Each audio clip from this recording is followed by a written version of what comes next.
2019ஆம் ஆண்டு பொள்ளாச்சி பாலியல் வன்கொடுமை வழக்கு தமிழகத்தையே உலுக்குச்சு. இது தொடர்பா 12/2/2019 அன்னைக்கு இந்த சம்பவத்துல பாதிக்கப்பட்ட பெண் ஒருத்தவங்க பொள்ளாச்சி டவுன் காவல் நிலையத்துல புகார் கொடுத்தாங்க.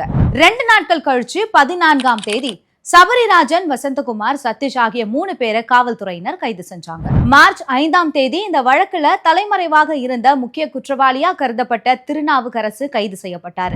அவர்கிட்ட விசாரணை நடத்தினப்போ அவரோட செல்போன்ல 100க்கும் மேற்பட்ட ஆபாச வீடியோக்கள் பதியப்பட்டிருந்தது கண்டுபிடிக்கப்பட்டது. இதை தொடர்ந்து மார்ச் 12ஆம் தேதி இந்த வழக்கு சிபிசிஐடிக்கு மாற்றப்பட்டுச்சு. அடுத்த நாளே மார்ச் 13ஆம் தேதி இந்த வழக்கு சிபிஐக்கு விசாரணைக்கு மாற்றப்பட்டுச்சு.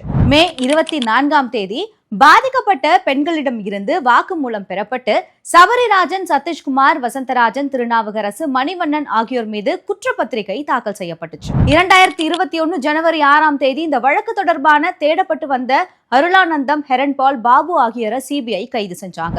2021 ஆகஸ்ட் 16ஆம் தேதி 9வது குற்றவாளியான அருண்குமார் கைது செய்யப்பட்டார். 2024 பிப்ரவரி 23ஆம் தேதி சிபிஐ கூடுதல் ஆதாரங்களை சமர்ப்பிச்ச நிலையில திருநாவுக்கரசு, சபரிராஜன், சதீஷ், வசந்தகுமார், மணிவண்ணன், பாபு, ஹெரான் பால், அருளானந்தம், அருண்குமார் ஆகிய 9 குற்றவாளிகளும் நீதிமன்றத்தில் ஆஜர்படுத்தப்பட்டாங்க.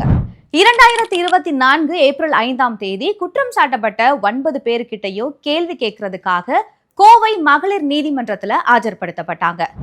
இருதரப்பு வாதங்களும் முடிவடைஞ்ச நிலையில மே மாதம் 13ஆம் தேதி தீர்ப்பு வெளியிடப்படும் அப்படின்னு கோவை மகளிர் நீதிமன்றம் சொன்னாங்க. அதுக்கப்புறம் 2025 மே 13 இந்த வழக்கோட தீர்ப்பை நீதிபதி பூட்டி அறையில வாசிச்சாரு. அதுல கைது செய்யப்பட்ட 9 பேரும் குற்றவாளி அப்படின்னு அறிவிக்கப்பட்டுச்சு. 9 பேருக்கும் சாகும் வரை ஆயுள் தண்டனை விதிக்கப்பட்டுச்சு. திருநாவுக்கரசுக்கு 5 ஆயுள் தண்டனை, சபரிராஜனுக்கு 4 ஆயுள் தண்டனை, சதீஷிற்கு 3 ஆயுள் தண்டனை, வசந்தகுமாருக்கு 2 ஆயுள் தண்டனை, மணிவண்ணனுக்கு 5 ஆயுள் தண்டனை, பாபுக்கு 1 ஆயுள் தண்டனை, ஹெரான் பாலுக்கு 3 ஆயுள் தண்டனை, அருளானந்தத்திற்கு 1 ஆயுள் தண்டனை, அருண்குமாருக்கும் 1 ஆயுள் தண்டனை. இப்படின்னு 9 பேருக்கும் சாகும் வரை சிறையில இருக்கும்படி உத்தரவு போட்டிருக்காங்க. பொள்ளாச்சி வழக்குல குற்றவாளிகளை கைது செஞ்சதும் சிபிஐக்கு மாற்றினதும் அப்போ ஆட்சியில இருந்த அஇஅதிமுக அரசு. விசாரிச்சது சிபிஐ, தீர்ப்பு வழங்கினது நீதிமன்றம். இதுல திமுக அரசுக்கோ ஸ்டாலினுக்கோ என்ன பங்கு இருக்கு? ஏன் கூச்சமே இல்லாம ஸ்டாலின் மார்த்தட்டிக்கிறாரு அப்படின்னு எதிர்க்கட்சி தலைவர் கேள்வி எழுப்பியிருக்காரு.